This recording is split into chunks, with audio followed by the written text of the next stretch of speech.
போதும். எல்லாரும் சொல்லுவோம், கர்த்தரில் அன்பு கூறுகிறவர்களே தீமையை வெறுத்து விடுங்கள்.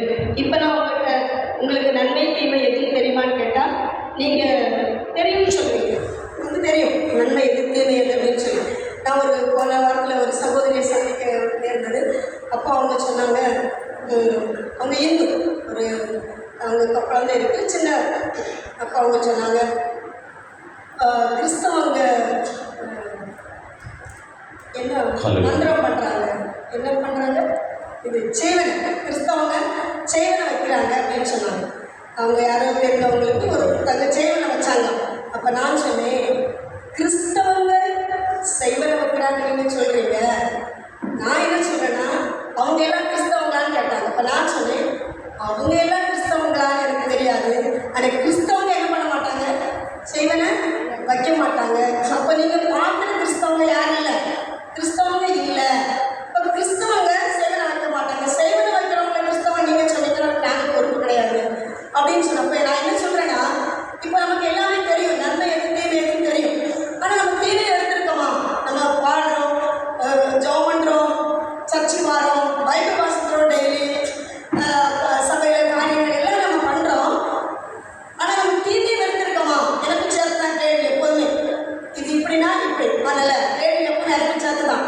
நானும் என்னை சுய பரிசோதனை செய்து கொள்ளணும். அப்போ தான் உங்க முன்னால் நிற்க முடியும். நான் இஷ்டம் போல வாழ்ந்துட்டு உங்களை தீமை வைக்கணும்னு சொன்னால் எனக்கு அது அந்த வார்த்தையில் கனி இருக்காது. அப்போது தீமையை நம்ம வெறுத்துருக்கோமா? இன்னைக்கு நீங்களும் நான் ஒரு நாள் சங்கீதம் வாசிக்கிறோம், வேதத்தை வாசிக்கிறோம், ஜெபம் பண்ணுறோம், தியானிக்கிறோம், சண்டே தவறாமல் ஆலயத்துக்கு போகிறோம். நம்ம தாத்தா கிறிஸ்தவங்க, அடுத்த கிறிஸ்தவங்க நம்ம இப்படி கிறிஸ்தவ பரம்பரையிலே வந்துட்டு இருக்கோம்.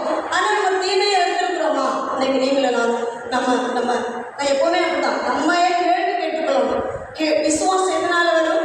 கேள்வினால வரும். நம்மையே கேள்வி கேட்டுக்கணும். ஆண்டவரே, இப்போ இந்த வசனத்தை வாசிக்கிறேன், ஆண்டவரே நான் தீமையை வெறுத்திருக்கேனா, தீமைக்கு விலகி போயிருக்கேனா அப்படின்னு சொல்லி என்ன செய்யணும்? இன்னைக்கு நீங்களும் நான் கேள்வி கேட்கணும்.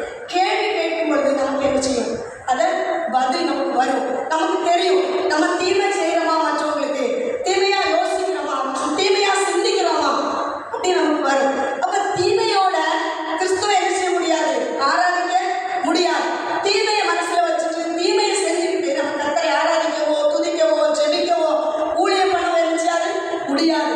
வேதம் சொல்லுது, யாரும் நீதிமான் இல்லை அப்படின்னு சொல்லி, யாரும் நீதிமான் இல்லை. அதுக்காக அந்த வசனத்தை பிடிச்சிட்டு நம்ம எல்லாம் பண்ணிக்கிட்டு நினைச்சு ஆண்டவர் ஆராதிக்கணும், அது கூடாத காரியம். பண்ணி நீங்களும் நானும் என்ன செய்யணும்? தீமையை வெறுக்கணும். தீமையை வெறுக்கவே என்னோட கர்த்தருக்கு பயப்படுகிற பயம். சங்கீதக்காரன் பார்க்கும்போது இந்த சங்கீதம் யார் என்றால் எனக்கு சொல்லப்படலை, ஆனால் அந்த சங்கீதக்காரன் எழுதியிருக்கிறார், நீங்க என்ன செய்யுங்க?